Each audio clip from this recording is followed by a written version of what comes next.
do have skills that make me a nightmare for people like you.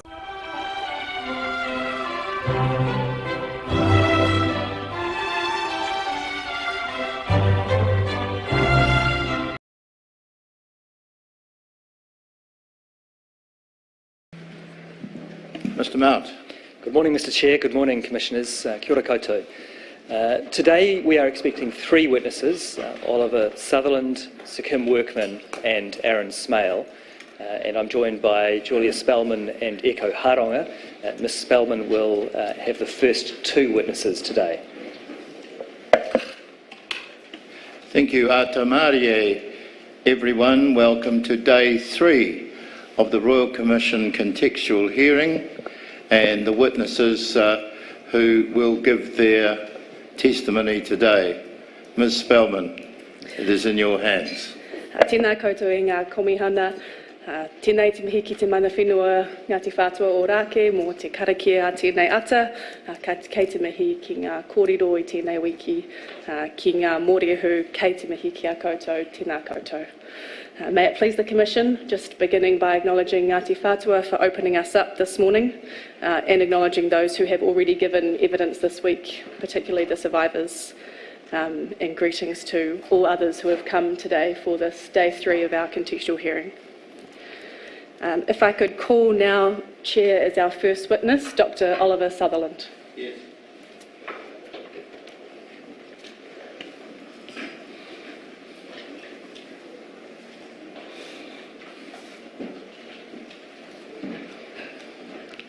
Good morning, Dr. Sutherland. The Inquiries Act 2013 requires me to ask you, as we commence, do you solemnly, sincerely and truly declare and affirm that the evidence you will give before this Commission will be the truth, the whole truth and nothing but the truth? Yeah, I do. Thank you. Ms Spellman. Thank you. Tēnā koe, Dr. Sutherland. Kia ora.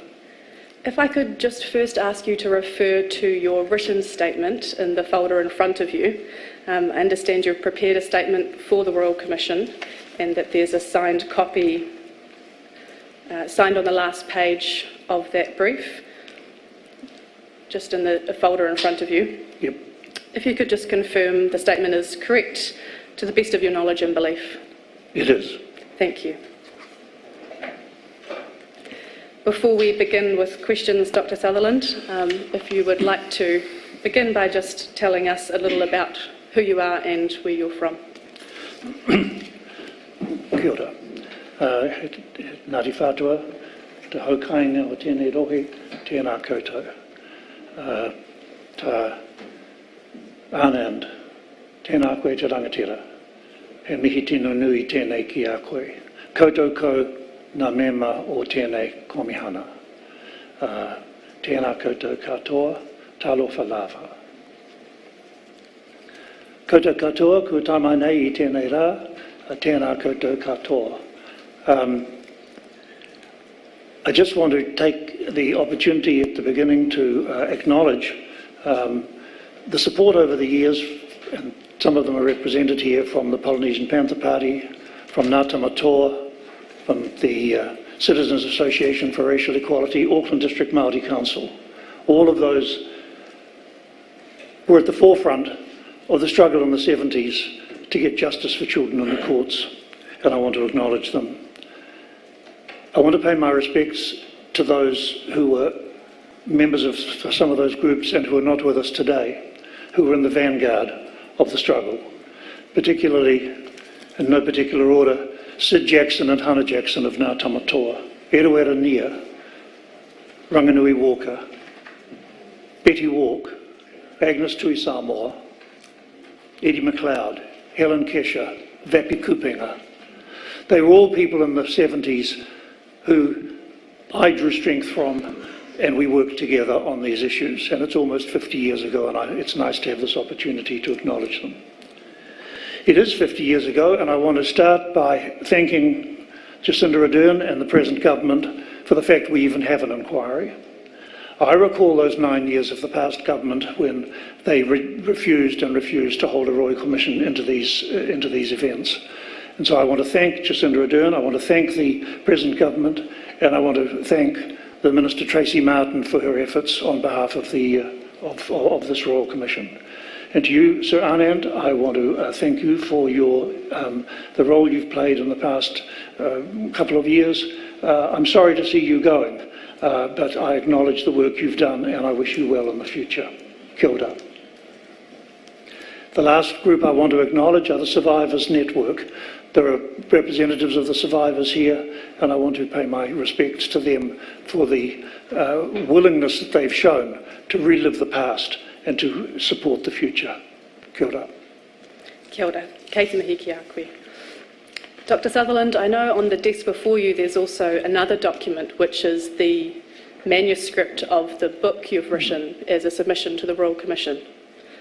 Yeah, that's correct. My evidence today is a sort of a brief version of the 170-page version, which is actually my full submission, and I understand it's being taken as my full submission. And so I know that you have that, Sutherland, and there's a signed copy here, and that is certainly what I want to put forward for as my submission. Thank you. And if that full submission could be produced as Exhibit 4, and Madam Registrar does have copies to be handed up to commissioners of that, although they have received it in advance as well. Thank you.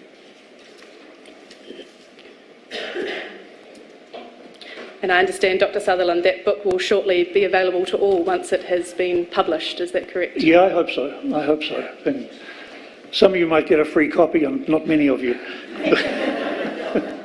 But yeah, it's in the hands of a publisher, Roger Steele in Wellington now, so I hope that'll happen eventually. But I wanted it to come to this commission first because this is the place for whom it was originally written. Thank you. Now, you've asked me a bit about my background. Shall I get into that? Yes.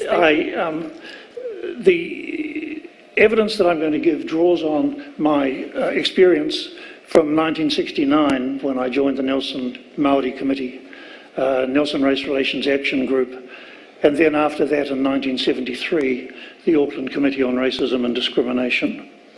And there are very extensive archives, thank goodness, of the work we did back then, and that's what my submission is based on. During those years, together with particularly my colleague Ross Galbraith, who's here, and others from Accord, we were deeply involved into a series of investigations and campaigns against the treatment of children, especially Māori children, by the social justice, by the police, by the social welfare system and the health systems.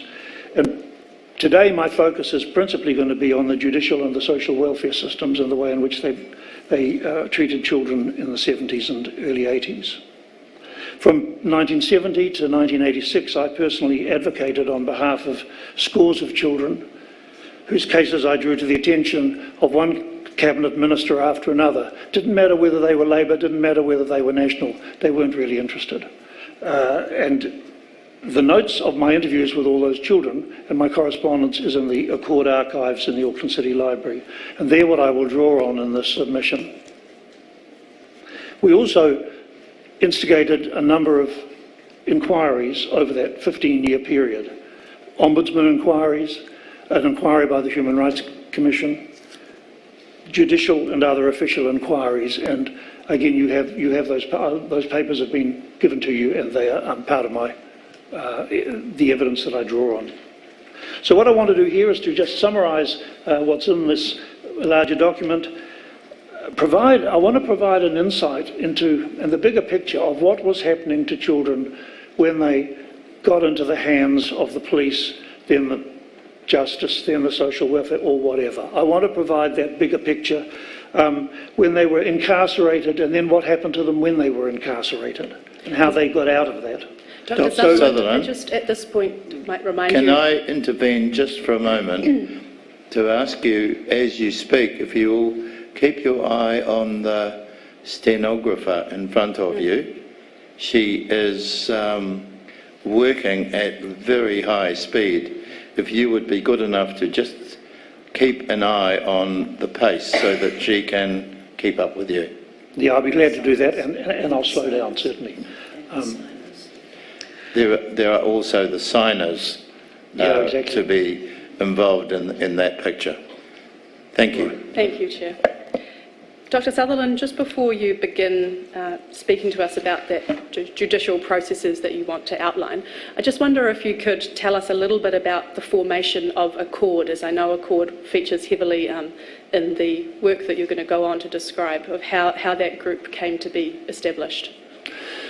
It happened in 1972 at a meeting of the New Zealand Race Relations Council, when the Will Ulalahia from the Polynesian Panther Party and Amarauhihi Sid Jackson challenged the Pākehā who were there to deal with institutional white racism.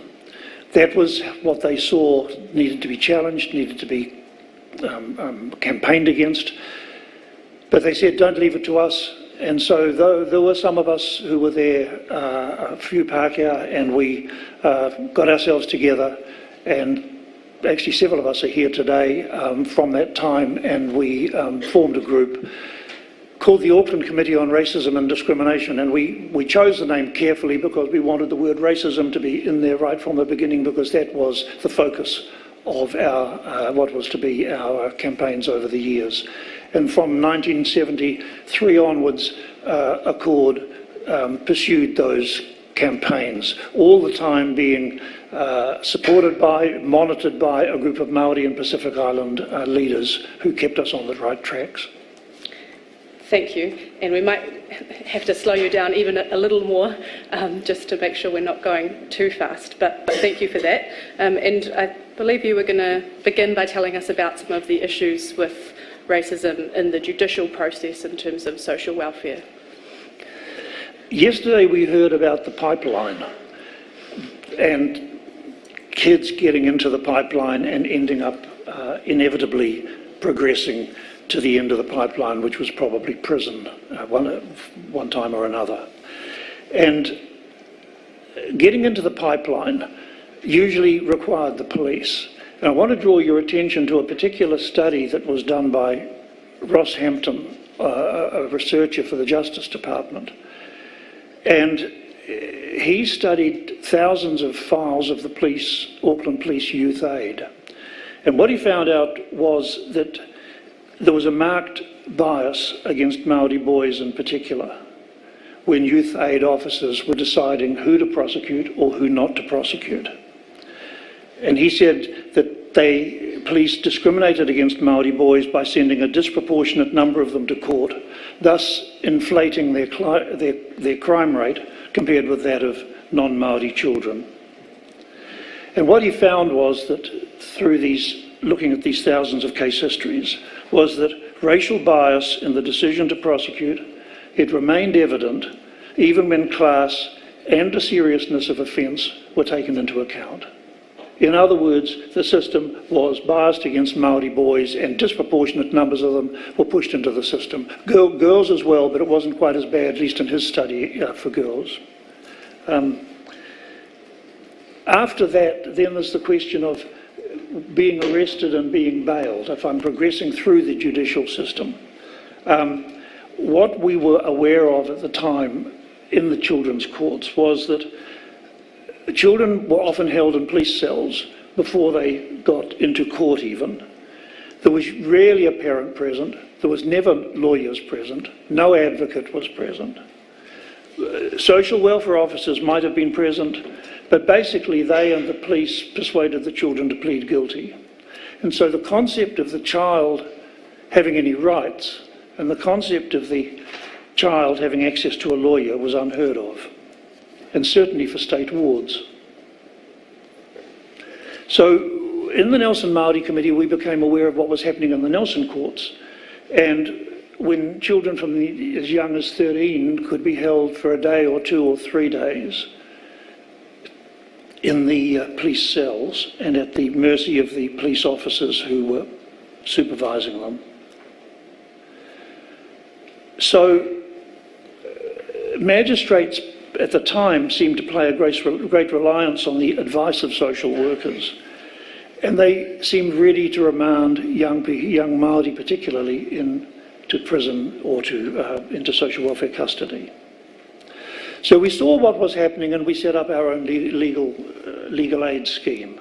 We didn't have any particular experience of the judicial system, but we knew enough to know that representation by a lawyer was essential, and so we established this scheme which aimed at getting free legal representation for every Māori and Pacific defendant in the Nelson courts, and certainly particularly the children's courts. Because you need to know that although we've had a duty solicitor scheme for years and years, there was no duty solicitor scheme then. There was nothing. You either got yourself a lawyer, well, if you were a 13-year-old boy in the cells of the Nelson police station, there was no way you could do that, and you went straight into court without any assistance. And we knew that there were disproportionate numbers of Māori that were being sent through the system, so we wrote to the Minister of Justice, complaining about, from the statistics, complaining about the disproportionate effect the system was having on Māori. And what we got back was, and I quote, implications that Māori appearing before the Magistrates Court in New Zealand and getting less than justice are not correct. We have the best of British justice for all. So that was how the ministers and that was how the judicial system saw it. There was the best of British justice for all, and it was a totally Pākehā system. We also wrote to the Minister of Justice about the failure to have any lawyers for the children in court. And we asked, whose job is it to get legal assistance for children? And Sir Roy Jack wrote back in January 1972, and he said, while there's no direct responsibility on the magistrate or the police or a child welfare officer to obtain legal representation, they're all concerned that defendants should have every opportunity to be legally represented if they wish. So of course it was therefore up to the child. Dr. Sutherland, perhaps particularly when you're reading those quotes, if I could ask you just to read them a little slower for the benefit of our signers and stenographer. I'm sorry. Yeah. No problem. So at that stage we began arguing for a duty solicitor scheme, and the government, the Labour government at the time, Dr. Finlay, who was the Minister of Justice, slowly started to work towards it. But in actual fact, and in our submission, we said that all children should be accompanied by a lawyer when being questioned by the police, and all children on whatever charge should be represented by counsel whenever they appear in court. And when you're speaking of children, Dr. Sutherland, I know we'll come to some detailed statistics later, but what sort of age range are we talking about there? Well, the children's courts were mostly dealing with children perhaps from the age of 10 years upwards, but as I'll mention shortly, actually younger children than 10 were appearing before the courts, facing criminal charges, so that it was impossible for those children to represent themselves. Māori children even more so, whakamā in the circumstances of the court. So a duty solicitor scheme did get off the ground in 1974. It didn't go very far, it didn't go as far as we wanted, and it didn't give us the guarantees that we wanted for the children, particularly for the children going through the courts. I want to turn now to what happened when they got to court. The courts were very intimidating. There was a judge looking stern, and there was a policeman in uniform, and then there might have been a social welfare officer, and then there was the poor 13-year-old or 12-year-old or 10-year-old standing there. And if they were not bailed, and in case of many state wards they weren't bailed, then they would be remanded in one form of custody or another. Now what sort of custody you got depended where you were in the country. If you were in Auckland, you could be remanded, unless you'd been bailed, you could be remanded in social welfare custody and you went off to a children's home. Or you could be remanded in police custody. Well, that was a bit of a misnomer, because police custody actually meant Mount Eden Prison. That was police custody in Auckland. A child in Nelson who was going to be remanded in custody, well, those options weren't there. Nelson didn't have any prisons, Nelson didn't have any social welfare homes. And so the only place to lock them up was the police cells again. back in the Nelson police cells, no separate cells for children, no separate facilities, and with police who probably didn't even want to look after them. Others might have gone to a psychiatric hospital or a psychiatric ward, and I'll mention some of those later. There aren't very many statistics for remands in social welfare custody, but in a report that Sir Guy Poles did a little later, he found that of 878 children on remand in social welfare custody in 1975, 51% were Māori. It gets worse for the remands in penal institutions. We look at Mount Eden in particular. Well, the national figures in 74 were 269 children. 53% were Māori. In 75, 320 children. It was going up. 57% Māori, getting worse. 1977, 356 children remanded to a penal institution. 63% were Māori. Things were getting increasingly worse. And lastly, if I want to look at that was the remand situation, in a sense being punished already, because as I'll explain later, it was no easy life in the remand cells of Mount Eden prison. And we haven't even got to sentencing. So now we get to sentencing, and I've drawn together a lot of statistics, and you have them in front of you. They come from the published annual New Zealand Justice statistics. And we analysed 10 years' worth of those statistics, from 67 to 76. And what we found in those 10 years, 116,595 children went through the courts.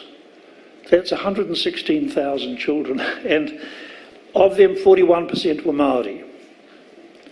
But when you looked at the sentences that they got, you discovered that those who got the softer sentences, being fined or getting periodic detention, they were more predominantly the non-Māori.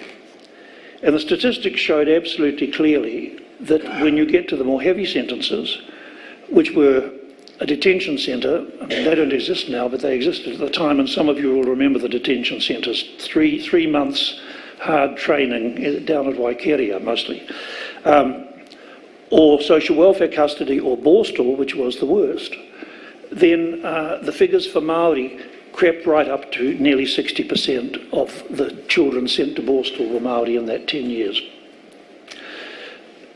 So the pattern was similar for boys and girls. Almost in every category, girls were worse, received heavier sentencing than boys did.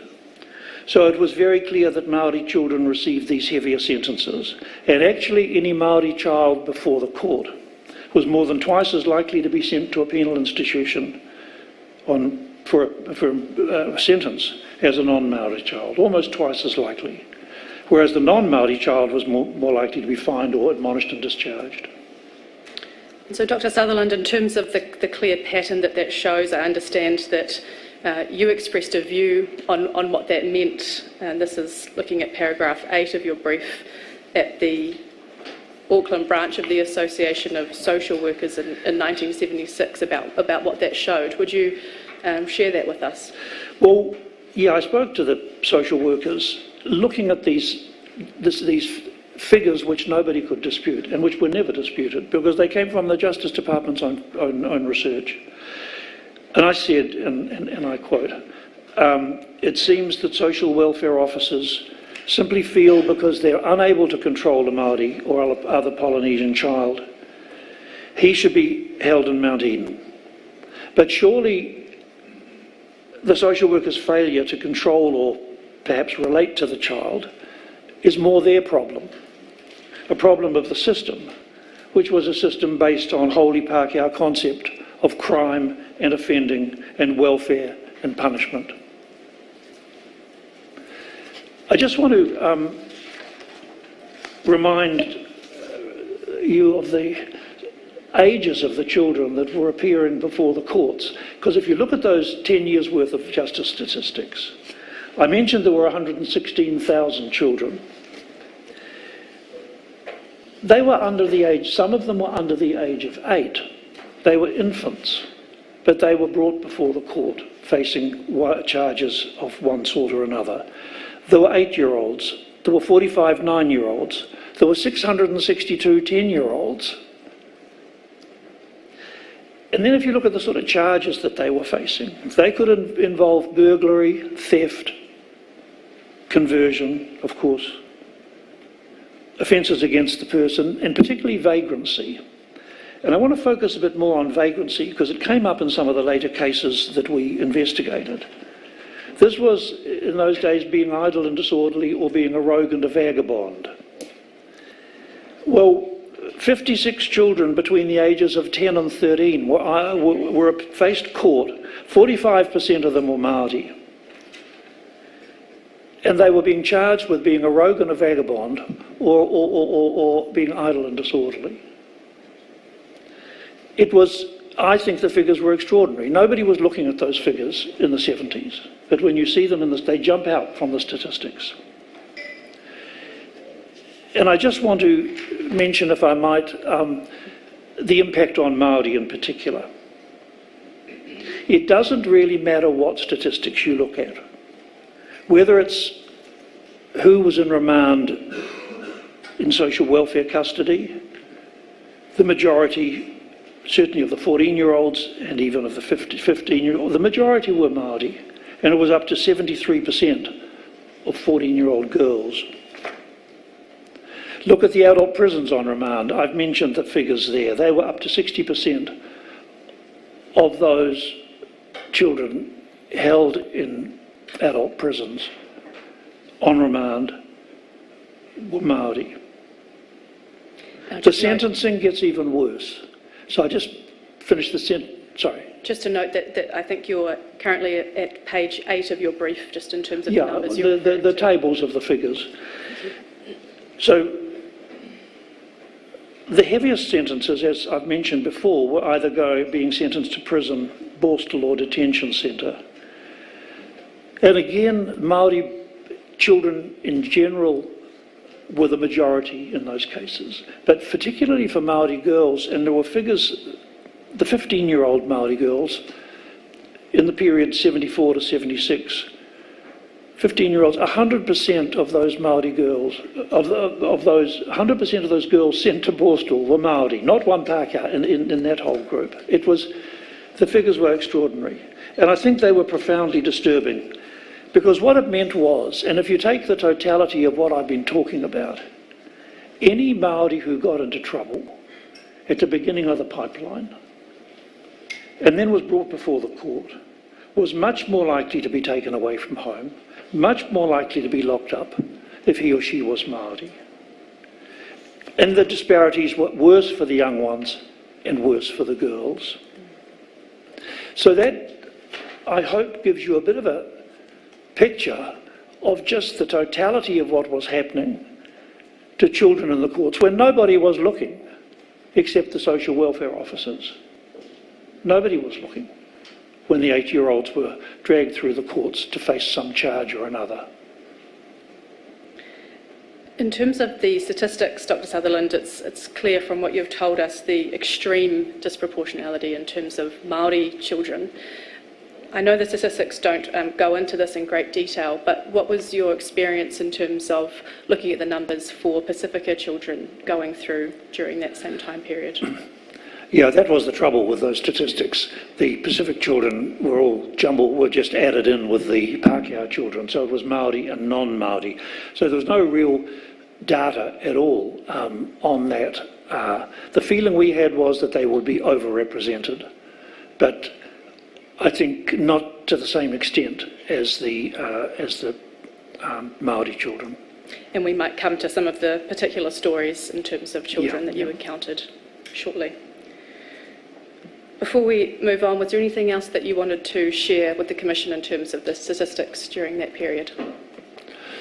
No, I think, excuse me, I think it's time to have a look at what was happening to the children when they got into the clutches of the Justice Department and when they got into the clutches of the social welfare. I think we need to focus on that.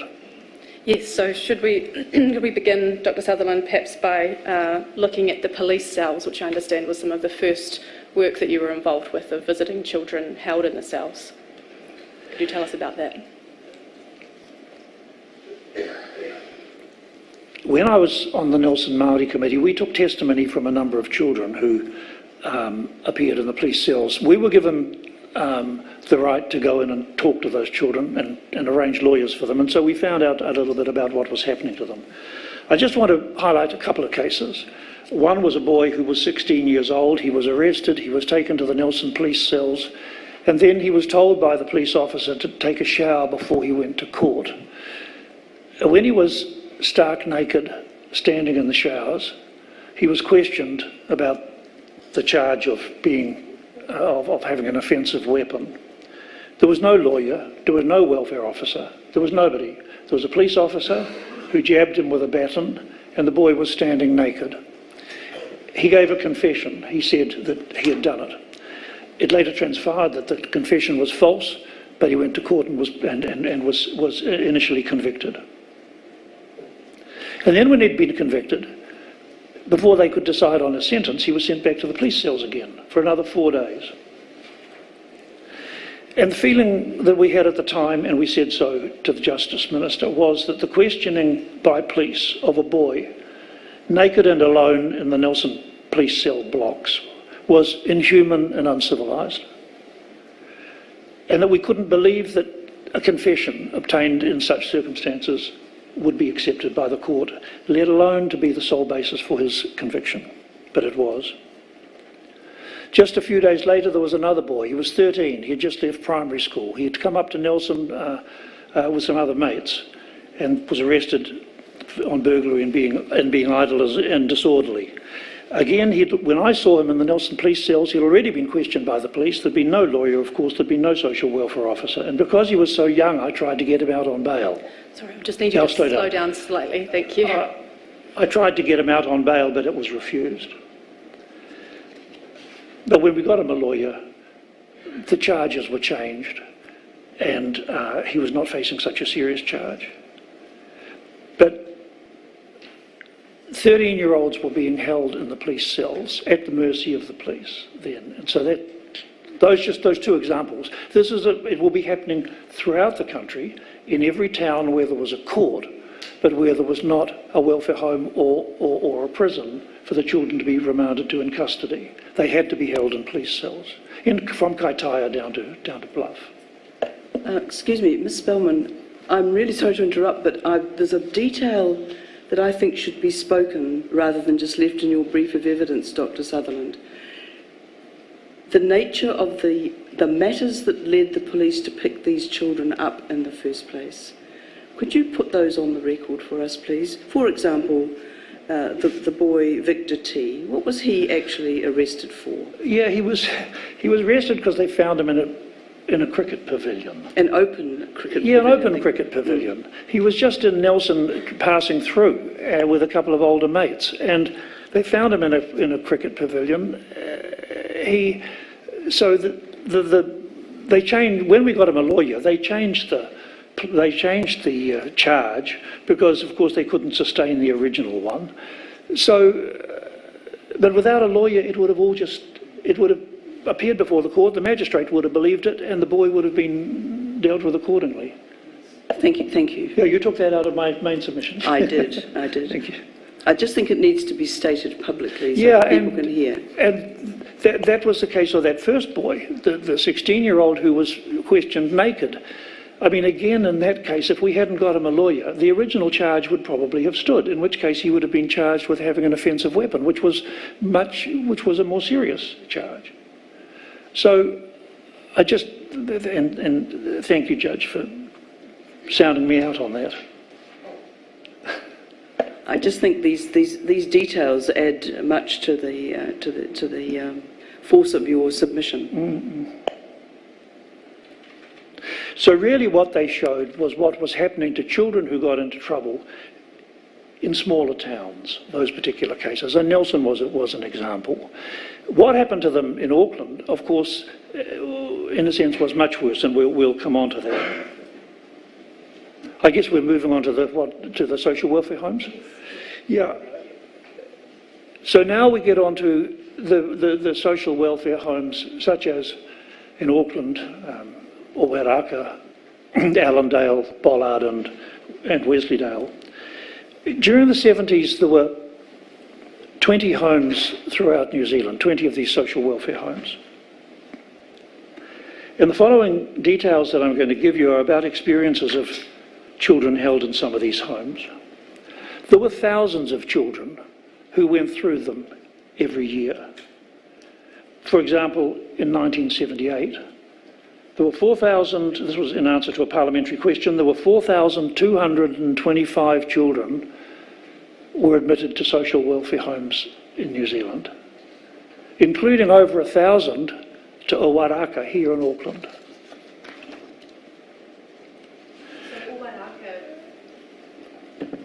Owairaka, Dr. Sutherland, what sort of home was that? Owairaka was a home for boys aged 14 to 17 years. And we made our first complaint to the Minister of Social Welfare at the time, Bert Walker, in April 78. And it detailed the case of a particular boy, perhaps one of the very first cases that was brought to our attention. And Kevin, in January 78, was held for 10 days in a secure cell at Owairaka.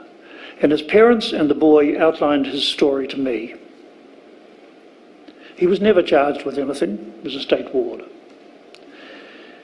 So I want to quote from what I wrote to the Minister. He was immediately placed in what the Department of Social Welfare terms secure care, which is in fact solitary confinement, in a cell about 3 metres by 2 metres. The only clothes he was allowed to wear was a t-shirt and football shorts. No underpants, no singlet, no socks, no shoes. For the first 4 days he had to wear his t-shirt and football shorts at night as well as during the day. He was issued with pyjamas on the 5th day. Now in those secure cells, all meals were taken in the cell, sitting on the bed beside his toilet. And the only time he mixed with the other boys was at physical training, PT. 3 times a day, which totalled 1 hour. And even then the boys were not permitted to talk to each other. So he was locked alone in his cell for 23 hours a day for 10 days. He and other boys in solitary were very embarrassed by the lack of underpants during PT. And because he was only allowed shoes for one of the 3 PT sessions during the day, he got badly blistered feet. It seemed so horrific to us, because the boys suffered this for 10 days, that we wrote to the Minister and demanded that he suspend the principal and the staff of the home and have a full and public inquiry into what was going on at Owairaka. But the routine practices at Owairaka started in secure. On admission, every child had to strip in front of staff, get deloused, and then given the t-shirt and shorts. They would be sent straight to secure for days, weeks, or, as I'll mention later, months in secure. 23 hours a day in solitary confinement with one little window. There was the toilet in the cell. All meals were eaten in the cell. And a rag and a cleaner was passed from cell to cell, single rag, single thing of cleaner, for them to clean out their toilets, their flushing toilet that they had in the cell. And then they cleaned that out with a rag, and then they handed it on to the boy in the next cell. There was no concept of cleanliness. The boys were not permitted to speak to each other, as I've said, but they were not permitted to speak to staff, all of whose communications were conveyed to the boys by nods of the head. And I'll come back to the nodding system shortly. So I'm going to mention one or two cases of. I want to start first of all with a 9-year-old boy, Craig. And this is at paragraph 43 of your brief. Paragraph 43. Thank you. After persistent truancy, because he was running away from school and there were problems at home, he was incarcerated initially for 3 months in Ward 12 of Auckland Public Hospital. Now, this was principally an observation ward for adult psychiatric patients run by the Auckland Hospital Board. It had no special or separate facilities for children, and especially not for a 9-year-old. He was there for 3 months. But the ward admitted children because there was nowhere else for them to go in Auckland. According to his mother, while he was in Ward 12, he had a lot of drugs pumped into him, and he became very lethargic and fat and didn't want to do anything. And when he was discharged from 3 months in Ward 12, he was sent to Owairaka, 10-year-old at this stage. They weren't supposed to take anyone under the age of 14, but perhaps Wesleydale was full, who knows? So, of course, he'd be admitted to Owairaka through the same process of secure cells. He spent 5 weeks at Owairaka, and of those 5 weeks, 3 weeks were insecure.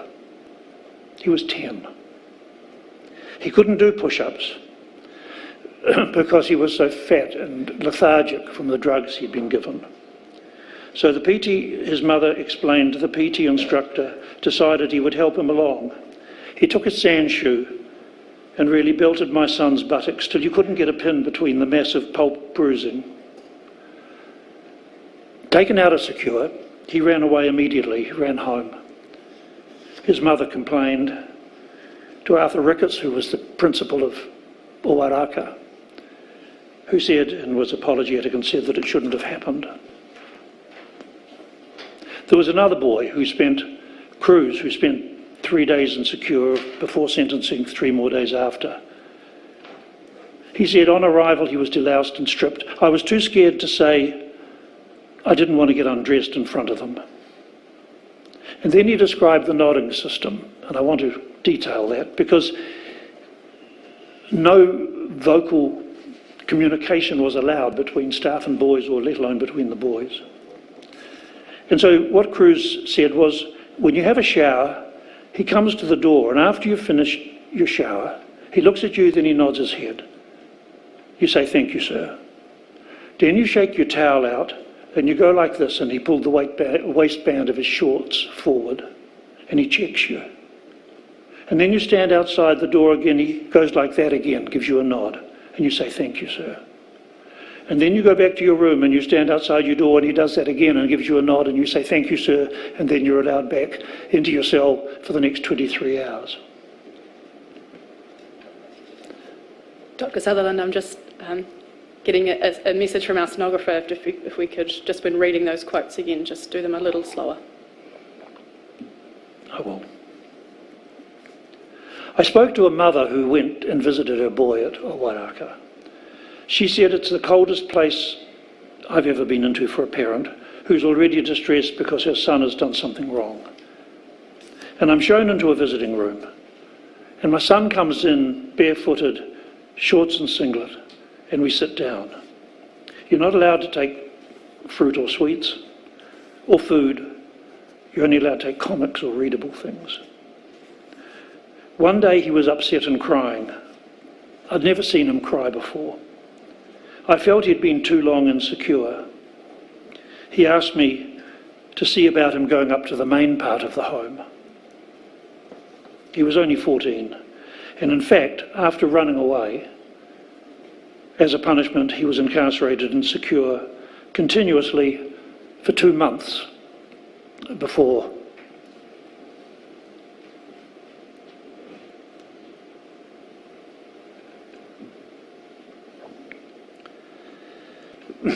he was sent to Koitari. But during that 2 months, he saw no teacher, no welfare officer, nor was he allowed to see a sister and brother. You were only allowed to see your parents, you weren't allowed to see your siblings. And the mother said on She spoke to staff, and one of them said to her, "It's a wonder your boy hasn't gone up the wall. He's been there too long." I could go on. I want to talk a bit about some of the other punishments. There was a boy called Raymond who'd been a state ward, and he'd been in Owairaka. He said, "It's all quite true about the ill treatment, the PT, etc. We used to be waked at 2 a.m. in the morning to do press-ups." This would be if another boy had absconded. All boys had to be punished if a boy had absconded. I hadn't committed any crime except being a state ward, but because I had a brother there, I was singled out for humiliation. I remember having to kneel and cut the lawn with shears. I was hit across the small of the back with a cane for being too slow. On one occasion, an innocuous comment had been interpreted by staff as being smart. I had to run around outside until I dropped, and then I was put in solitary. I just want to refer, it's not in my evidence, but you've been given a copy of it. An ex-staff member called Frank Ryan gave evidence later on to Archbishop Johnston, who was looking into this stuff. And he'd been a housemaster at Owairaka, and he gave corroborating detail. He said punishment was not restricted to the, I'm quoting from page 1 of the letter. I'll slow down here. Punishment was not restricted to the cane. It consisted also very frequently of PT.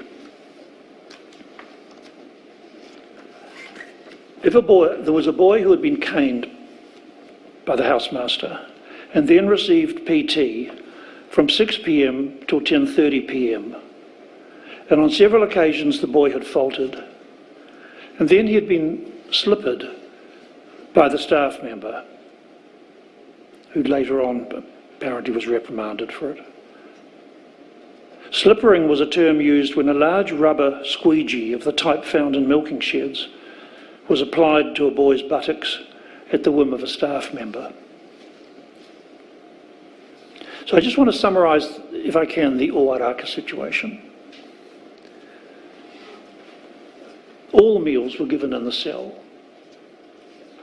sitting beside the toilet. And if there was sometimes with overcrowding, there could be 2, and sometimes there were more boys put in a cell.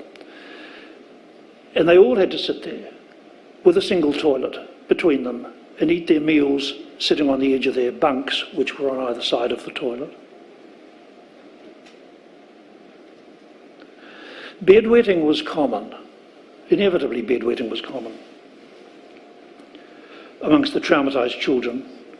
And for John, one boy who told his story to the Evening Standard, he said, "I was the youngest and I got in trouble from everyone." He couldn't stop wetting his bed, so he had to wear an electrified cap arrangement attached to his penis.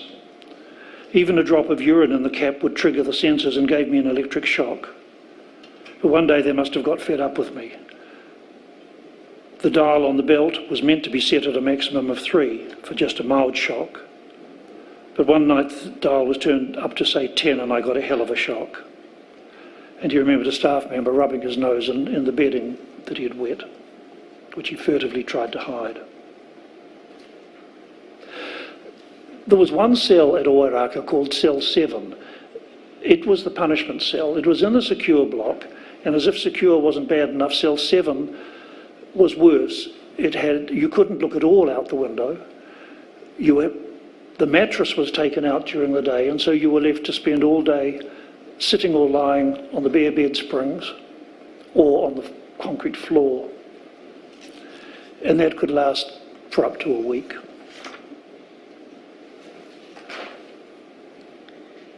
I'm conscious, Dr. Sutherland, there's some more you'd like to share in terms of other children's homes.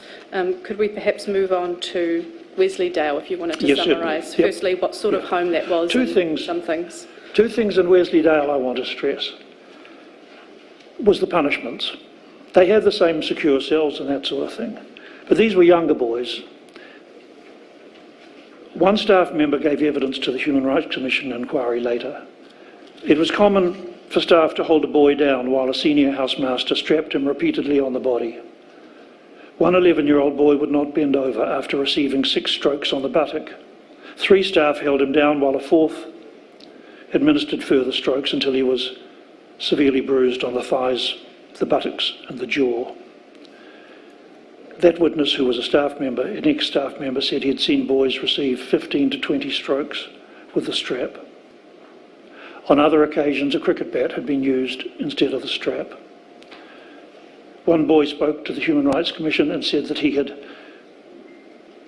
after he'd absconded, he'd been hit with 12 strokes on the backside with a cricket bat until his buttocks bled. And then the staff member said to the Human Rights Commission, when you get a lot of absconding and strapping doesn't work, you try the boxing match. And he said he thought it was the cruelest thing he'd ever seen done. It was called the Golden Fist, and what it was that we thought it was the most barbaric practice of what happened at any home.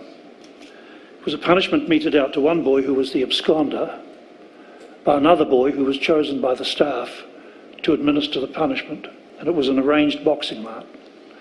And when a boy ran away, all the boys in Wensleydale were taken off privileges, and they had to build up a negative feeling towards the absconder.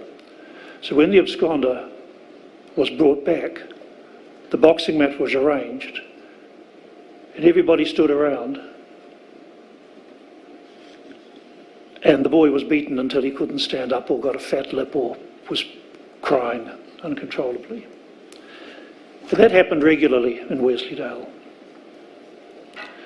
The last thing I'll say about Wensleydale was, and I'll quote again from Frank Ryan, an ex-staff member, he gave me a, are you going to put up on the screen? I was just going to ask if we could have There was a the memo that was sent around the night staff at Waiaka, at Wensleydale, by the principal, deputy principal. And Dr. Sutherland, what we can see on the screen is the memo you're referring to, obviously the handwritten memo, but you're going to read that for us. Yeah, it says, it seems a number of boys, this had to be signed off, as you can see, by the different night staff. It seems a number of boys are being allowed to go to the toilet during the night. This should not happen. An earlier memo pointed out we would prefer a boy to wet his bed rather than be allowed to go to the toilet.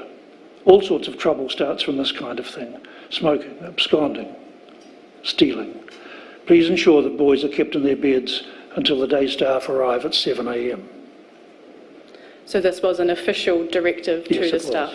It was. We should talk about the girls' homes. Yes, thank you. And I just note that you're at paragraph 53 of your brief at this stage. Things were in some respects, things were much the same at the girls' homes. There was a secure block and all admission was through secure. But I just want to quote from a girl called Tina who described the admission procedures. You were stripped of your clothes, stripped of your privacy when you arrived. You were deloused. You had knit goo and a Dettol bath. And then you were put in a cell. It was very small with a bed, rubber mattress and a toilet. You were given 4 squares of toilet paper for the day. We wore pyjamas all day, even for cleaning out ourselves. They often didn't fit too well, which was demoralising. Worse was the compulsory venereal disease check. And I'll quote from Tina, you were moved into another cell and told to take everything off except your top.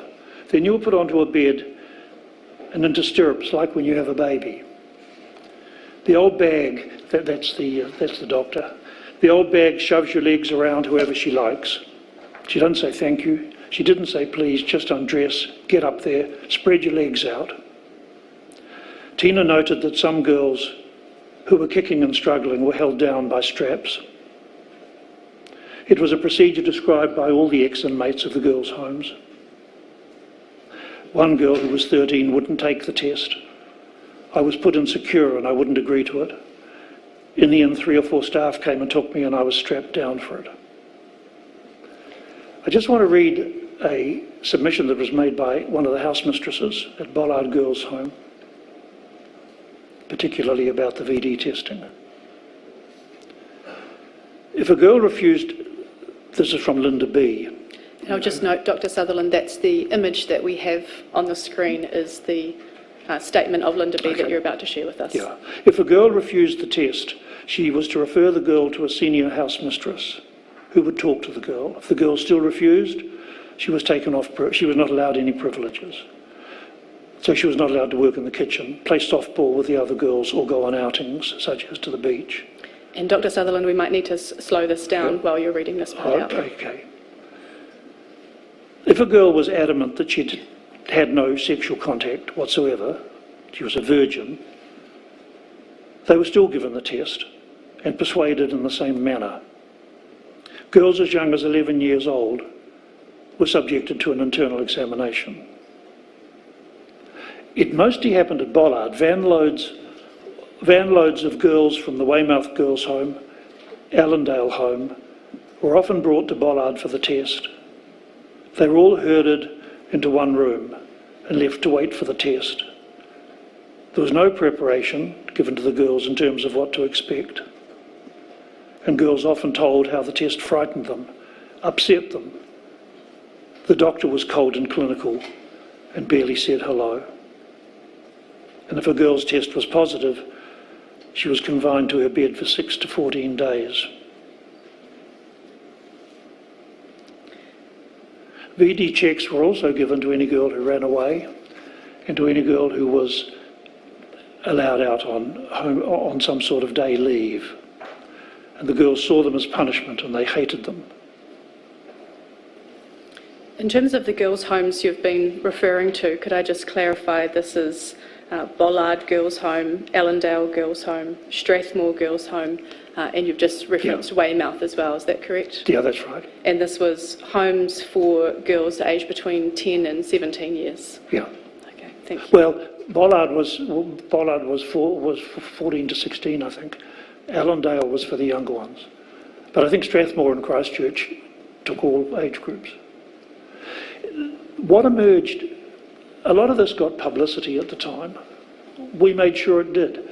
And so stories kept coming out from Christchurch, from Wellington, from Epuni, Karov, from children who wanted to reveal their stories. And so the pattern was clear across the country in terms of the secure cells, the VD testing, the punishments and so on. Although I think Wesleydale was the only home that had the boxing matches.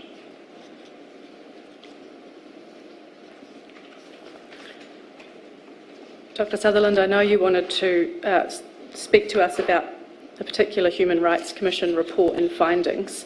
Before we move to that, was there anything else you wanted to mention in terms of the girls' homes? Well, just about the use of secure, it was, you see, it was a punishment within a punishment. The staff of the homes had the power to incarcerate children. This was not something ordered by the courts. This was something that was a routine practice done by staff, and yet the children could be taken from the open part of the institution and put into the secure 23 hours sort of solitary confinement with no judicial oversight. No oversight of any sort, actually. Nobody from the Social Welfare Department. And there was an ex-staff member from Weymouth who said that the length of incarceration as a punishment in secure was determined by the senior housemaster. And I quote, "There are sorts of sentences," unquote, "of different times in secure. For a hostel misdemeanour, you'd get 3 days. For absconding, a week. Absconding a second time, 2 weeks. And there they are in their cells most of the day, 1 or 2 hours out. And physical assaults occurred. I've seen girls struck in the home, and I've slapped them myself. Tensions build up, and it does happen." Thank you. And I understand that Accord made a complaint to the Human Rights Commission about these practices in 1979. Could you tell us a bit about that? Yeah, what had happened, we'd held our own inquiry in 78. We'd asked repeatedly for the government to hold inquiries into these revelations. So we decided to hold our own inquiry, together with Ngā Tamatoa and Arohanui in 1978. And we had 30 or so witnesses come along, many of the cases I've talked about. And we felt we were getting nowhere. It didn't matter which government was in power, it didn't matter who was the Minister of Social Welfare or Justice. They rejected the complaints. So we thought in 1977 the Human Rights Commission was established. And we saw there was perhaps an opportunity to go to that body and lodge a complaint of breaches of the international covenants by the inhuman treatment, the degrading treatment, the shocking treatment of those children. So we made a complaint to the Human Rights Commission that the state was in breach of the International Covenant on Civil and Political Rights and the International Covenant on Economic, Social and Cultural Rights in relation to the treatment of children by the Department of Social Welfare. And the Human Rights Commission held hearings throughout 1980, and I refer you to their report, of which you've got a copy. And after they listened to all the witnesses, and they listened to the children from whatever homes, and ex-staff members and current staff members, and they listened to the current apologists for the department. And after considering all the information put before them during the inquiry, they wrote, paragraph 59, the Commission is of the opinion that some practices and some procedures are of such a nature that they raise serious and substantial questions relating to this country's better compliance with the standards set out in the articles of the UN Covenants on Human Rights. And then the three commissioners was Pat Downey, he was the original commissioner, Peg Hutchinson and Hiwi Tauroa. They spelt out the allegations that were of particular concern. They didn't find breaches, they couldn't find breaches, but they went as far as they could and they listed the allegations of particular concern. And for the International Covenant on Civil and Political Rights, Article 7, which refers to cruel or inhuman or degrading treatment or punishment. They noted the nodding system. They noted the arranged boxing matches, the physical exercising and the physical treatment, and the long-term punitive use of Cell 7 at the Owaraka Boys' Home. Article 9, which referred to the right of liberty and security. They referred to the confining of children and young people to secure blocks in the absence of legal rules, regulations covering the grounds for or the duration of that detention, coupled with the lack of any practical means of seeking independent judicial review of that confinement and secure block. Then Article 10, which refers to the humane treatment and respect for the inherent dignity of the person. They listed all those practices that they had already listed, and then also the admission procedures at Owaraka, the venereal disease testing procedures at Bollard, the toilet facilities in the secure cells, particularly when shared, and the isolation and secure block cells. Then they referred to the rights of minorities, the lack of any recognition at all of differing cultures and ethnic backgrounds in the administration of the homes. And then they listed allegations of concern relating to the International Covenant on Economic and Social and Cultural Rights, the standards of the physical and the mental environment in the secure blocks at the children's homes. And then they referred to the lack of education facilities, because I haven't really mentioned it, but there were no teachers, or if there were teachers, they never went anywhere near the secure blocks where children could be held for up to 2 months. That list of allegations of concern that I've mentioned was comprehensive, and it left absolutely no doubt that Pat Downey, Peg Hutchinson and Hiwi Tauroa had been really impacted by the evidence that had been put before them. And in the end, the Human Rights Commission concluded, I think rather sadly, that things had improved. They'd talked to the staff, and if they were right, we were pleased, then things had perhaps improved. But they also said the department had embarked on a program of innovative change. We never saw it, though the Commission were told about it. And the Commission was gratified by the seriousness with which the department accorded the inquiry. Well, that was all very well, but when the report was made public, it was rejected by the government as being exaggerated. The Minister of Social Welfare accepted that there was some pretty hair-raising stuff, but he criticised the process of the inquiry. Robin Wilson, who was head of Department of Social Welfare in Auckland, he rejected the report entirely as being based on false complaints. And Arthur Ricketts, who was the principal of Wairaka, stated that the report was untrue, unfair, untrue and biased. So what the government decided to do was to have another look at what was going on right there and then and set up an inquiry under Archbishop Johnston and Mary Penfold to look at the current state of affairs in the homes.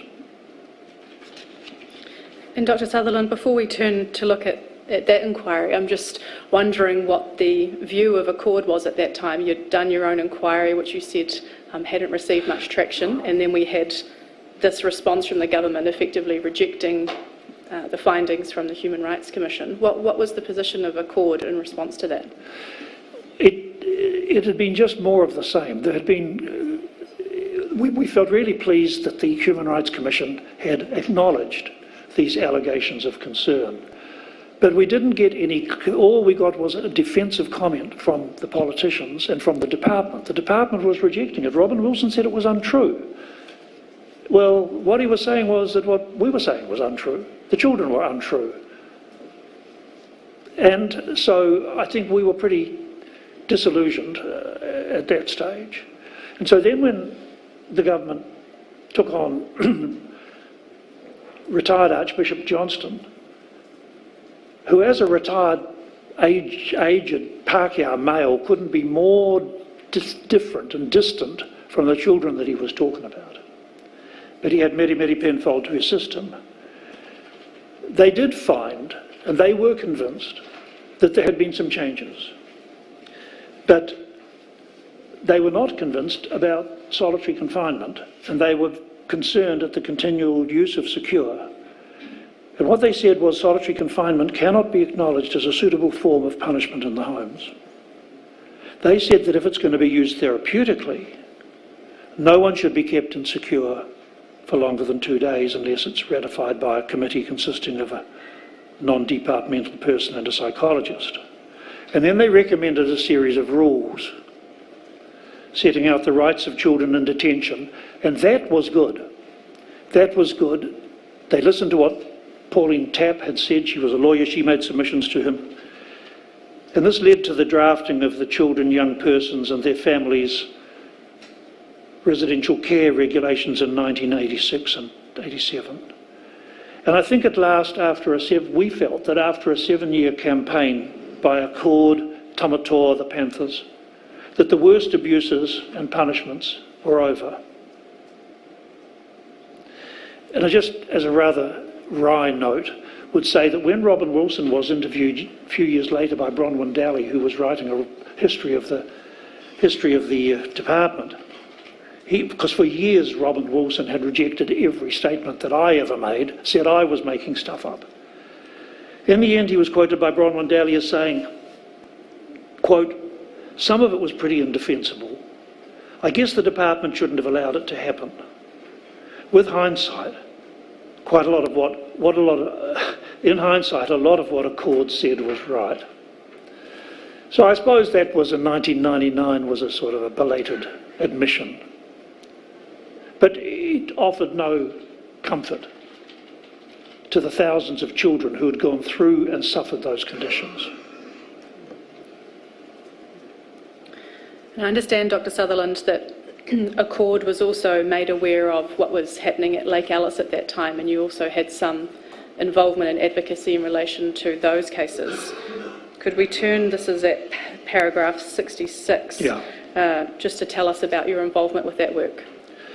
The adolescent unit at Lake Alice Hospital, which was principally a hospital for the criminally insane adults, but it had an adolescent unit. It was opened in '72, administered by the Palmerston North Hospital Board, not far from Whanganui.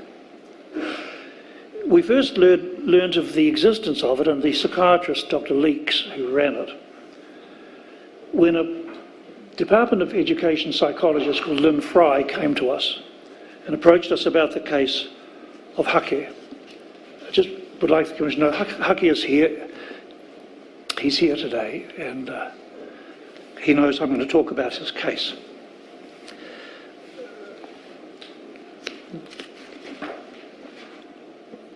A commission of inquiry eventually was set up into his case, and it led to major investigations of Dr. Leeks' unit and the use and the misuse of electroconvulsive instrumentation and electroconvulsive therapy.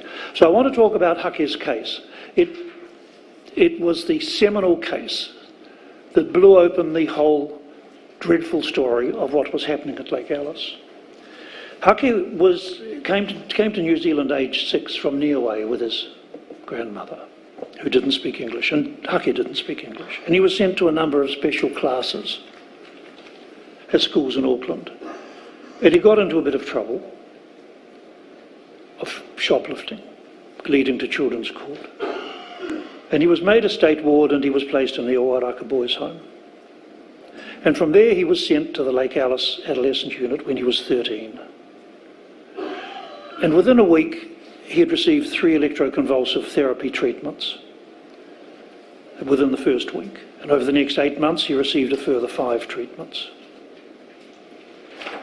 Hake later described the EC treatments to me, explaining that while sometimes he was sedated, given an anaesthetic before the shock, on several occasions he had it straight, and that's the word that was used when you have it without any anaesthetic. He wrote to his mother and he said, "It hurts when I have it. Dr. Leeks said, you get this for having done this and that wrong. They did this to punish me." Now, at the time, nobody explained to Hake's primary caregiver, his grandmother, who needed an interpreter, or to his parents where he was being taken from, Oaraka. They never knew he'd gone to Lake Alice, or what might happen to him when he got there. The first they knew was when he wrote a letter home, written in Niuean, and it said, quote, "I've been given electric shock by the people, Mum. The pain is very bad." So we publicised the case. Front page news it was at the time, because nobody knew that this stuff was happening. And a magistrate, William Mitchell, was appointed to undertake an inquiry. And during that inquiry, there was a teacher at Lake Alice called Anna Natush, and she gave evidence. She taught Hake for a year at Lake Alice, and as I wrote to Sir Guy Poles, she really blew the whole thing wide open. We'd heard the psychiatrist, Dr. Leeks, give a super smooth story about the place, and that was really his story about the therapeutic use of ECT, the value of it. On the other hand, Miss Natush gave details with names of ECT used for punishment. And she gave us an example, Hake. He got 6 Ds. You got Ds for bad behaviour. 6 Ds for bad behaviour earned an ECT. This wasn't therapy. This was punishment. And injections were used as threats, as punishment. Or they might be locked, because the Lake Alice unit had a solitary confinement cell. Children could be locked up there. In Mitchell's report, Robert Ludbrook, who's here today, was our lawyer, and he focused on the issue of consent. But there was no consent. And in the end, Mitchell, in his report, equivocated. The question was whether the shocks were administered with or without authority. Mitchell said it's not easy to find out in a straightforward way whether ECT was administered with or without authority in the first period. When the boy had more ECT later, Mitchell did say there was no express authority given by the family or by the social welfare officer for ECT to be administered. But then Mitchell went on to say, to let them off the hook by saying, I consider the hospital was entitled to imply in all the circumstances that the treatment should continue if the need arose for it. Looking back on it, from a distance, Hake's case exemplified everything that was worst of institutional racism prevalent in the 1960s and the 1970s. Hake and his grandmother, who had whāngai him, or informally adopted him at birth, they came in 67. They couldn't speak English. They weren't familiar with the social and the government processes. They went to court. There were no interpreters in those days. From the moment of their arrival in New Zealand from Niue, their encounters with the education, the police, the social welfare were all characterised by misunderstandings and a lack of understanding, which culminated in Mitchell's report, which demonstrated the glaring failure of various institutions that dealt with Hake and his grandmother. Those institutions, their failure to understand the cultural divide between themselves and this troubled Niuean family. Later on, Anna Natush wrote about this in a memoir. She had taught it at Lake Alice for a year. By the time I had seen out my teaching term at Lake Alice, I was to gain an insight into Nazism. It's one thing to call an episode of medical history a medical experiment, and another thing to tolerate downright cruelty, such as I saw occurring in the psychiatric situation at the Lake Alice Adolescent Unit. ECT to be administered without anaesthetic upon children as a form of aversion therapy is a horrifying episode in New Zealand medical history, unquote. Thank you, Dr. Sutherland. I just wonder, turning to our chair, I know we're slightly ahead of time, but if this might be an appropriate moment to take the morning adjournment. Yes, I think this is a good time to do that because there are other specific instances in the brief. Madam Registrar, can we take the morning adjournment? Ms. Spellman, please continue. Thank you, sir.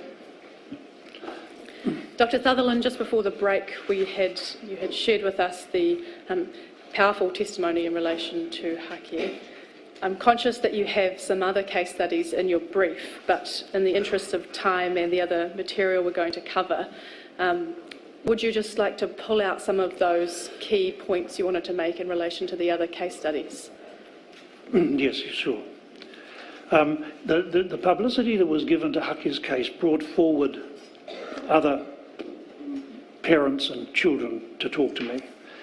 And there were two boys who I spoke to, and I'll summarise the most significant information that they gave me. And it related, they both were given ECT. In neither case were the parents consulted. But that, Hake had that. What these boys told me was the use of the ECT equipment for punishment. And I'll just describe what one boy said. He said, the nurses used to put us all in the day room after school on Fridays. They called out the boys whose names were written on a bit of paper. They were the kids who had played up or been naughty, like not listening to the housemasters. They were taken to the medical room and the electrodes were placed on either side of their knees. They were given a shock as punishment. We could hear them scream. I knew 2 or 3 boys who had it. This is the electrodes which are used on the temples for the therapeutic delivery of ECT, were being used on the legs to give shocks for absconding or whatever. A second boy said that had happened to him. He'd had the shocks as punishment. He was one of the ones who'd had it on the legs. His account to me was the first time that it had been expressed in detail. His name was called out and he was taken to the medical room. They sat me on a chair. I watched them plug in the machine. They put the electrodes, one on each side of my knee. They gave me a shock, turned it off and on. It jolts you out of the chair. The chair fell over and I rolled around on the floor until they turned it off. I got it twice on the knee, once for whistling at one of the nurses and once for smoking.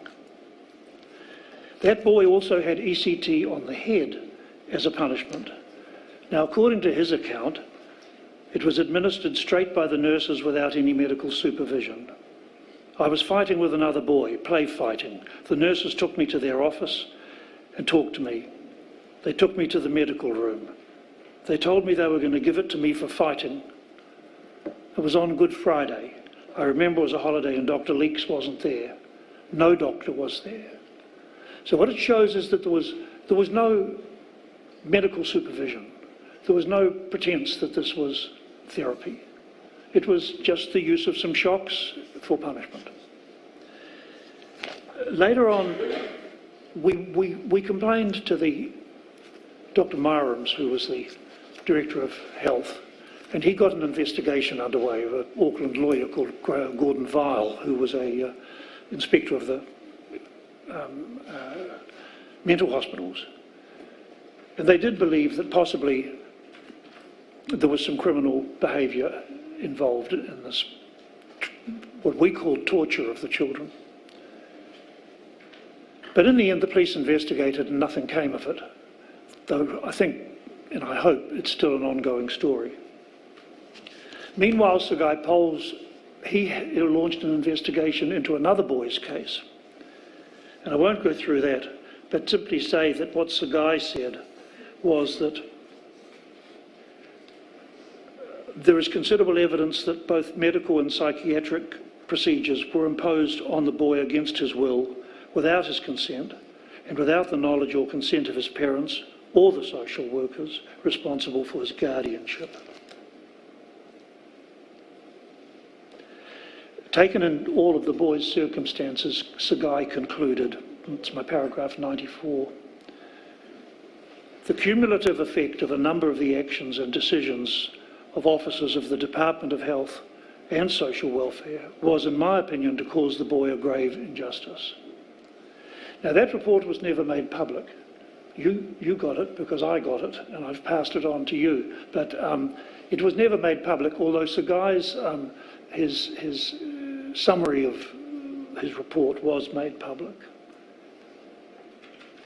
But again, it was denied by the Minister of Social Welfare or Health at the time. Anyway, by 1978, enough publicity had come out for the unit to be closed, and Dr. Leeks in 77 packed up and went to Australia. And I just want to finish my story about Lake Alice by referring to Sir Rodney Gallen's report. In 1999 there was a class action. Haku was part of it. And Helen Clark gave an apology. But what Gallen wrote in his report, which again I don't know that was ever made public, he said that he could have just doled out the money, but rather he read the stories and listened to the stories of the children who'd been through Lake Alice.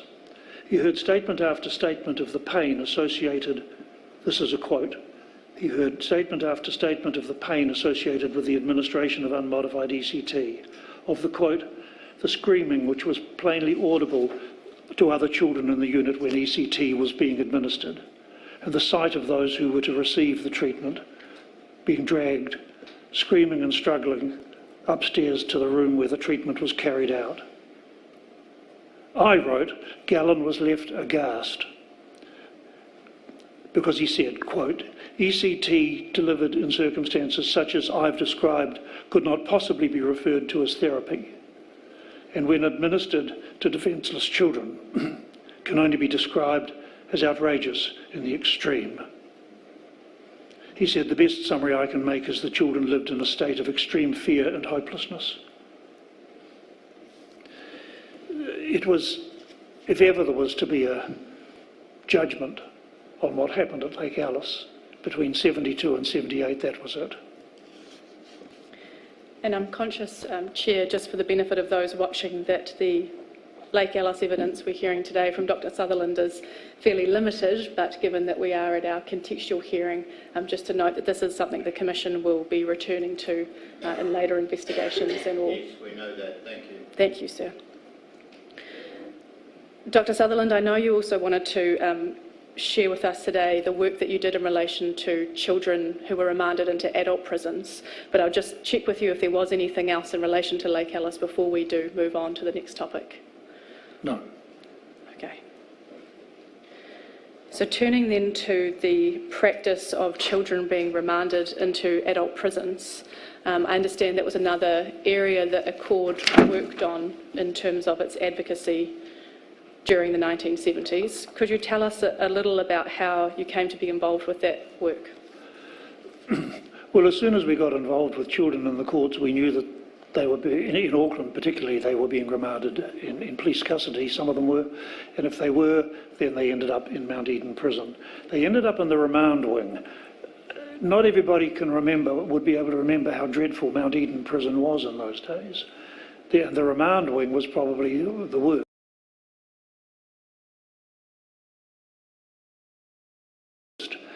And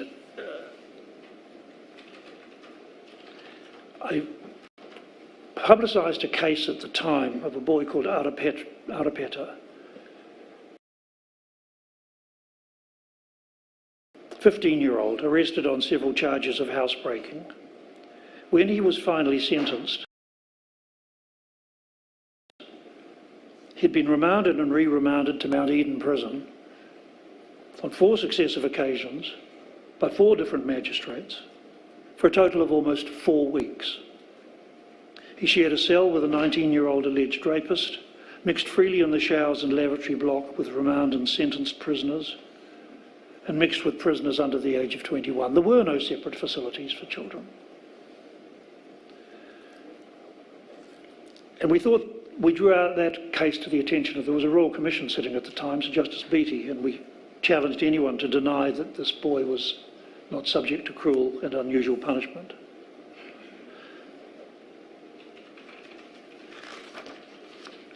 Guy Poles started an inquiry into what was happening to children in prison. There were many cases that we made public, but in the end,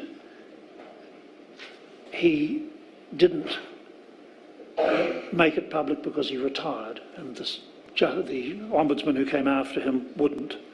But we did release a draft report that we were given in confidence because it contained factual material that we thought it was important people should know what Sir Guy had found.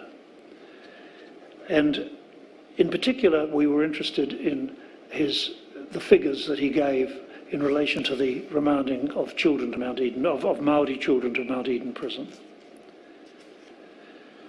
The Justice Department picked up on this, and then they published their own report written by Mel Smith, who at the time he went on to become Secretary for Justice and an Ombudsman. He gave some more revealing statistics, and I won't go into his report other than to say that he showed that one boy was held on remand in an adult prison for 44 days and another one for 71 days. The boy held for 44 days was ultimately sentenced to probation. He didn't get a custodial sentence. And when Mel Smith investigated the figures, the numbers of children incarcerated in adult prisons had gone up to 356, 63% being Māori.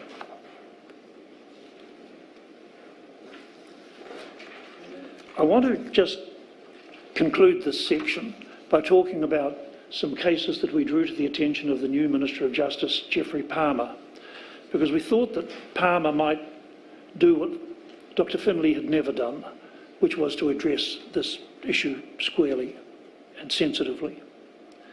And so there were four cases. I just skim through them quickly. One was a boy in Kaitaia, distant court from Auckland, with a judge who went round every month. He was in court for, he was a state board, he was in court for a relatively minor offence, remanded for 4.5 weeks, given bail, except his mother couldn't come up with the bail, and so nobody came up with the bail or sureties. So he was shipped off to Mount Eden from Kaitaia for the 4.5 weeks that he would have to wait till the judge went back to Kaitaia, and he would go back up to Kaitaia for the case to be discharged, to be heard. Well, I found him in Mount Eden prison. By this stage, I was allowed into Mount Eden prison. The superintendent would let me go in and see any of the boys in there who were from the children's court, because they didn't particularly want those children in Mount Eden anyway. And so I went and I saw this boy, George, and I found him a lawyer, and we got him out on bail straight away. There was another boy, Robert, I saw a week later, whose lawyer, we got a lawyer, Ross France, to represent him, and I just wanted to quote from what Ross France wrote in an affidavit. Robert told me he'd been on remand in Mount Eden for the previous week. He was most upset about the possibility of having to return there. He said that he had been stood over by a number of older inmates who had tried to force him to commit sexual acts on them, and then assaulted him on a number of occasions when he refused to comply with their demands. They took his clothing, leaving him without enough to keep warm. He was agitated and threatened to commit suicide. He said that if he had to return to Mount Eden, he could get another razor blade and he would kill himself. There was another boy called Paul. I'll use his example to exemplify how disgusting the situations were that these children were held in. He was not able to wash his clothes, so by the time he had his second court appearance, he spent 2 weeks in the same underwear, jeans, sweatshirt. But it was worse in the cell. Aged 15, he was considerably younger than the cellmates that he shared with, 2 of whom were 18 and 2 were 19. Being so much younger, he, quote, hated the toilet bucket and held on to his shit during the 14.5-hour period he was locked in his cell, from 4:30 p.m. to 6 a.m. And then he went to the lavatory in the exercise yard with the adult remand prisoners because I didn't like doing it in front of my cellmate.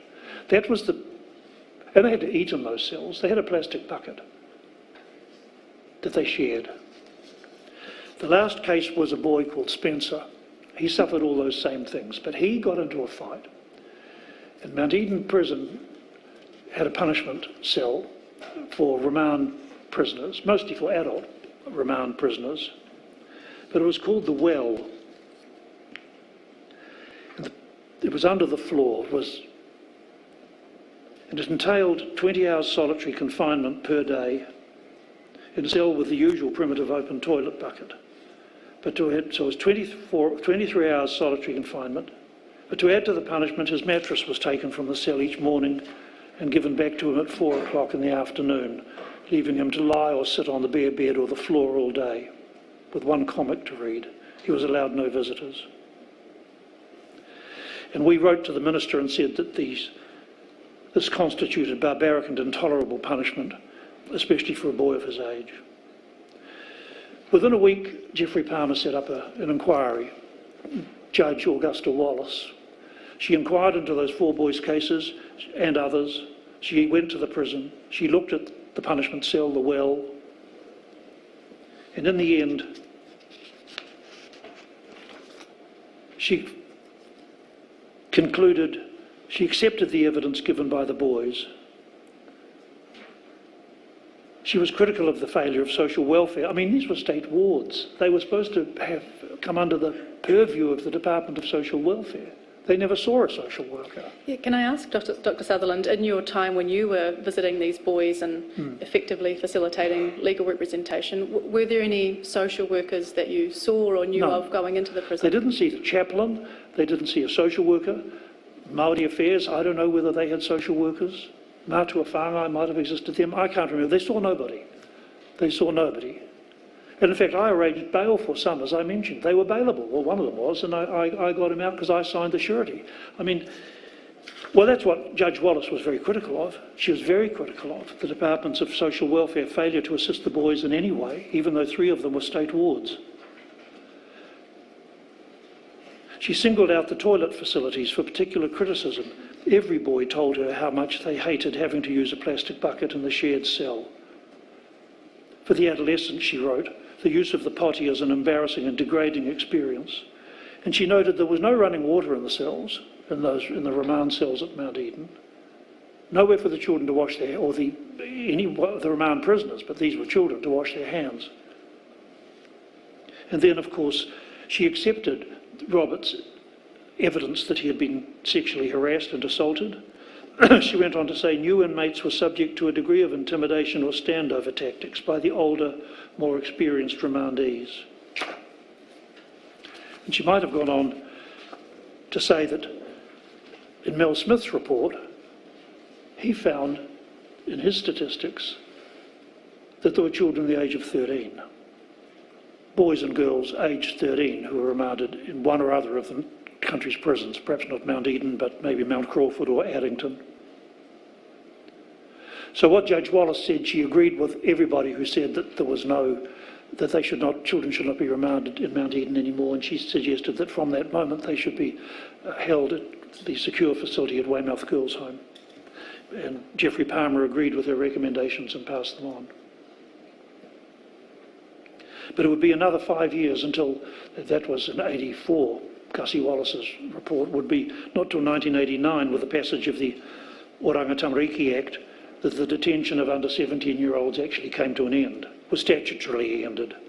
17 years after John Hippolyte and me and the Nelson Māori Committee had started our campaign in 1970. I want to conclude, and I am concluding now, with something that was brought to my attention just a week ago. You're not the first Royal Commission to look into the mistreatment of children. There was a Royal Commission in 1900 into the Stoke Industrial School in Nelson, my Tūranga Waiwai. It was run by the Catholic Church. 224 boys from aged 9 to 15 years. Now a Royal Commission was established because some people from the Nelson community complained about the treatment of the children in the Stoke institution. And particularly they complained about the flogging, which was administered as thrashing on the hands with a piece of supplejack. In some cases, the Commission said, with great severity, up to 40 strokes, 20 on each hand.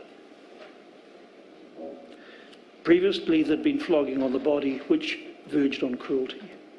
Then there was the flogging. Then there was the cell punishment. The children were locked in solitary confinement in a totally bare, tiny, dingy cell with just a tin potty for periods ranging for 3 days to 3 months.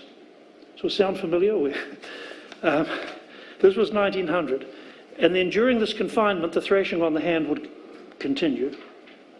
Then there were lengthy periods of painful kneeling. Well, we've heard about lengthy periods of cutting the lawns of the Oiraka Boys' Home with a pair of shears. And there was inadequate clothing. So 75 years later, that was 1900, 75 years later, I'm just reminded of the canings and the strappings and the flogging at Oiraka and the Wesleydale Boys' Home and the solitary confinement. I'm reminded of the fact that nothing changed. It was the Catholic Church in 1900 and it was the state in 1975. And so I leave all this with you. I just hope that my submission will provide a backdrop against which the testimonies that you're going to hear from the children that I've been talking about, incarcerated in these institutions in the 70s and 80s and before, I guess. I want that to be a backdrop in which you can view them. I've given a bigger picture, I hope, which I hope will validate their stories and just give an indication of the scale of the injustices and the scale of the abuses and the scale of the racism that was the hallmark of those institutions in the 70s and 80s. Kia ora. Kia ora, Dr. Sutherland. Chair, I don't have any further questions for Dr. Sutherland. I have had some discussion with my learned friend Ms Sykes, who may have some questions. Thank you. Ms Sykes, do you wish to ask Dr. Sutherland some questions?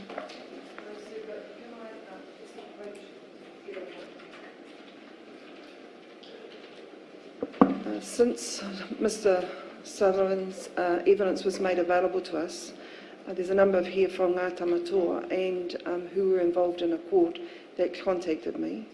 So when we got the brief on Sunday, we were fortunate to have the assistance of Professor Kelsey, who also was very much involved with the court.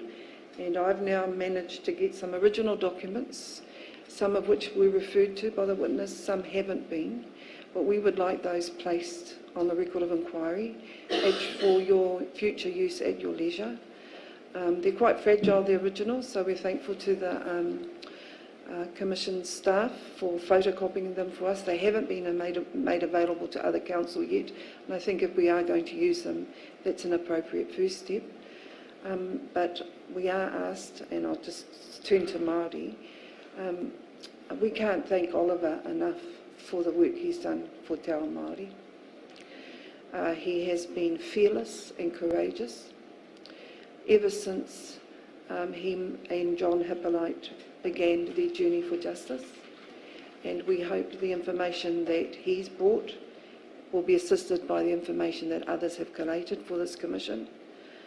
He's an inspiration for the kinds of justices that Ngā Tamatoa, certainly. Today we have represented Rebecca Evans and Hilda Halkard Harawira and Donna Awatere. They came here to stand in solidarity with him, and we can't again say enough for his efforts to ensure that Māori children are treated with respect and as the taonga that they are.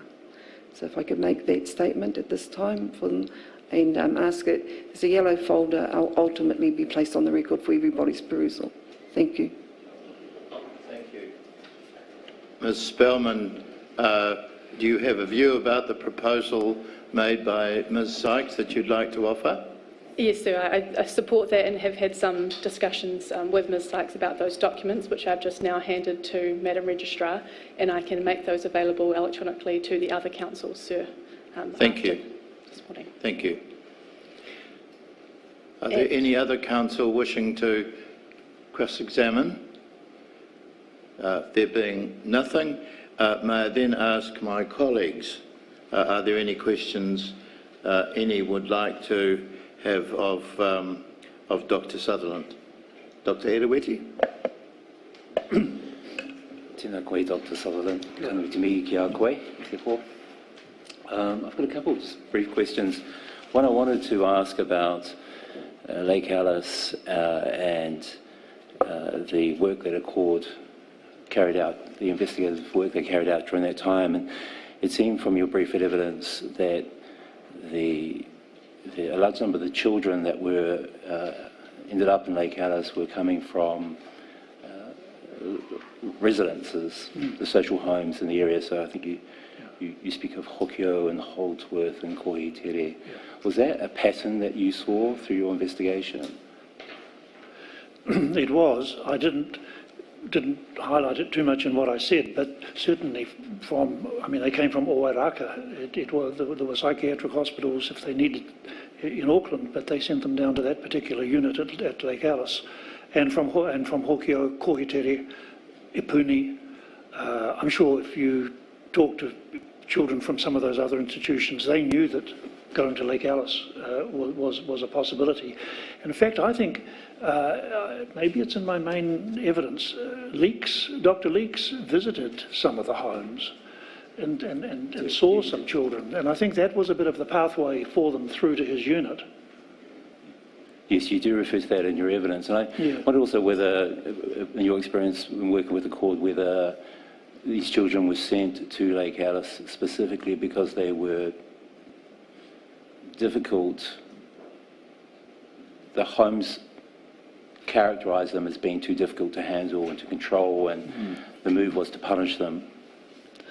I think that could have been the case. I mean, most children did not go to Lake Alice, the naughty ones, the ones alleged to be naughty, so that there was something about the behaviour of the ones who ended up at Lake Alice. Maybe they were just too difficult to control. Maybe they just ran away too often. It's hard to know what was going through the minds of the managers of those welfare homes and their interaction with the health department. But I think it must have been the case that the staff, say at Owairaka, they would know, well, if he's that bad, let's send him down to Lake Alice and Dr. Leeks will fix him. I mean, I think it was probably as crude as that. Kia ora. And a question about it's at the beginning of the pipeline as you describe it, and your work was mostly from the 1970s on into the mid-80s, and it seemed from your experience that it was mostly that first point of contact where children are being apprehended is by the police. They are prominent. So is it, because I'm just trying to get a sense of the context, so you've emphasised the disproportionate, or the majority in many cases of Māori that are being apprehended and brought before the courts. But the context is Māori in an urban setting after being shifted from the tribal area. In an urban setting, there seems that there is a vigilant social welfare service in apprehending children in the 60s, and then in the 70s and 80s we see a shift towards the police apprehending children. Is that how you would characterise the context? It's a bit of a complicated question. I think, but what was happening was children could end up at Owairaka any time, day or night. If the cops picked them up because they were wandering around town, then they might just deliver them there if they were a state ward. Or if they thought they were into some misbehaviour, then they would pick them up and then they would make that decision whether to prosecute them or not. I mean, so I think there was always the option for children to end up in the social welfare homes in the 50s and 60s.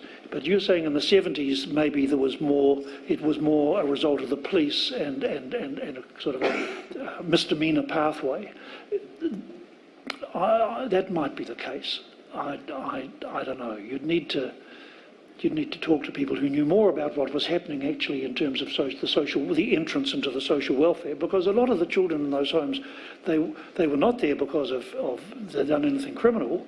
They were there because they were not under, or they alleged to be not under proper care and protection in UPC or whatever it was.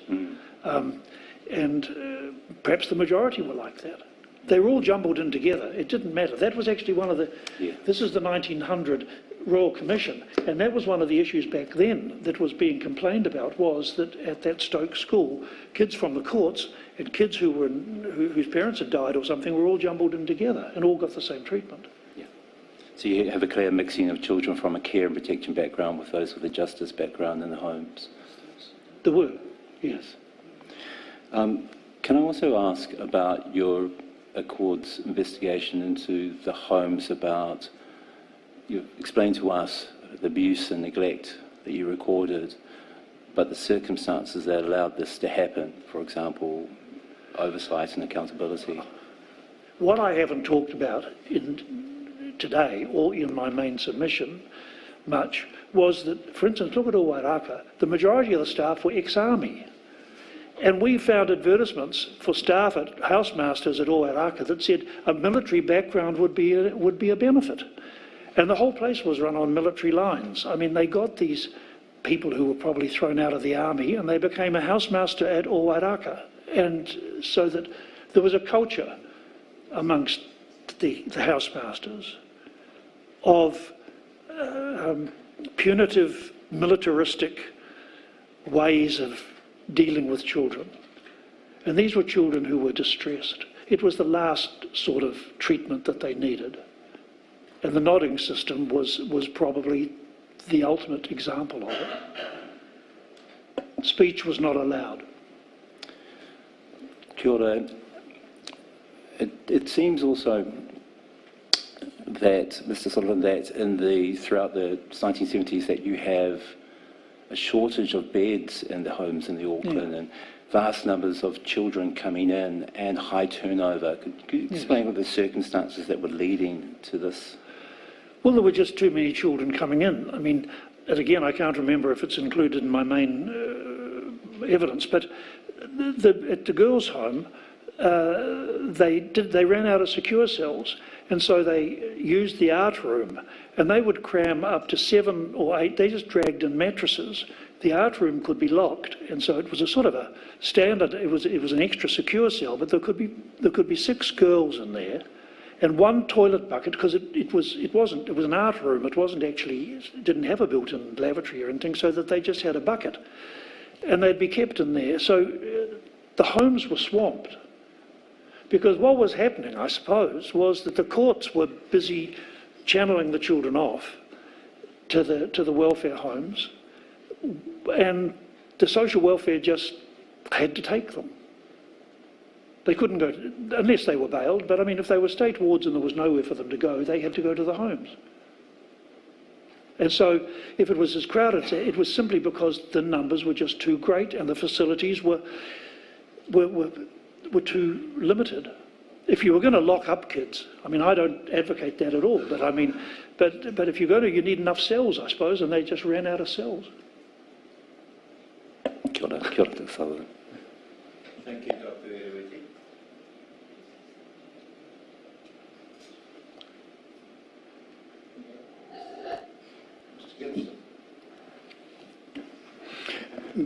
Thank you, Dr. Sullivan. You've painted a pretty comprehensive picture of what's gone over the years and how, I suppose, underwhelming the response has been at times to when issues have come to light. And looking at the challenge about some inquiries which exonerated people, inquiries that have become weak-kneed, and it's a challenge to us to act on this.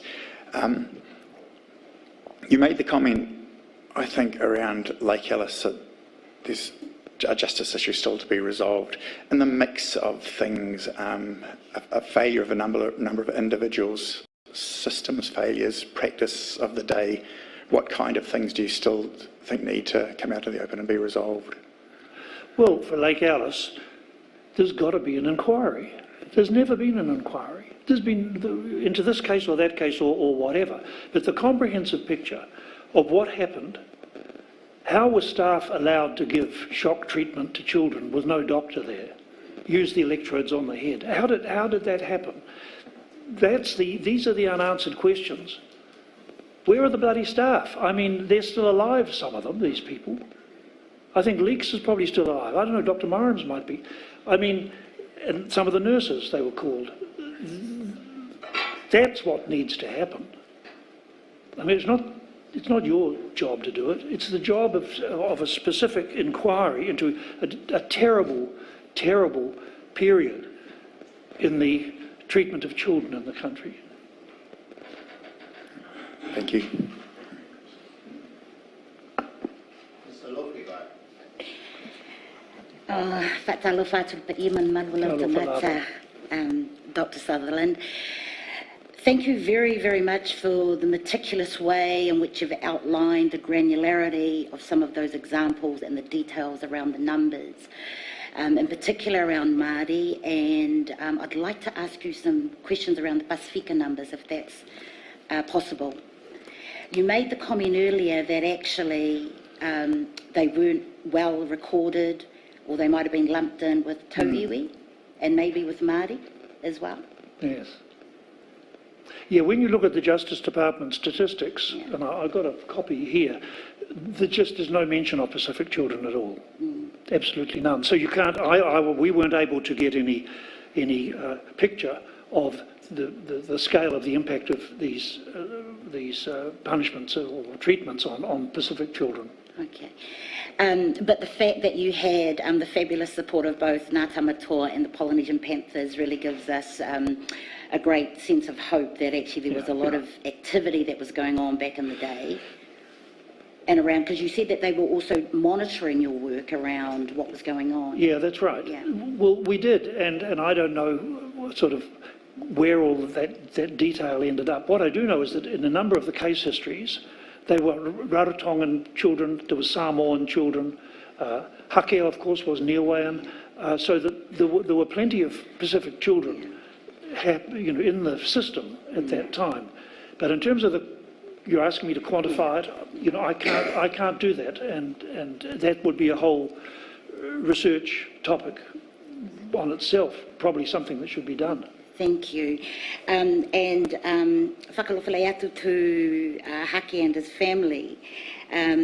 And because at Para 73, there's you've summed it up really well, and it's my sense actually that was the experience of many Pacific early arrivals in New Zealand around the disjointed system and the lack of appreciation around the cultural divide between things Pakeha and things Pacific. Yeah. Was that your sense also of the young Pacific people that were coming through into your purview and into... Well, it was, and particularly for their parents. You see, the 70s, as you know, of course, was a time of arrival from the Pacific, and the Pacific communities were growing up, but there was no evidence that any of the systems wanted to acknowledge that or understand the particular needs. So there were no interpreters in the courts. I mean, the interpreters didn't come in, and you'll see that in my main submission. We did a big sort of campaign to get interpreters in the courts, but they didn't come in until the late 70s. And so with cases like Hake's, I use that as an example because the education system didn't understand him. He wasn't stupid, far from it.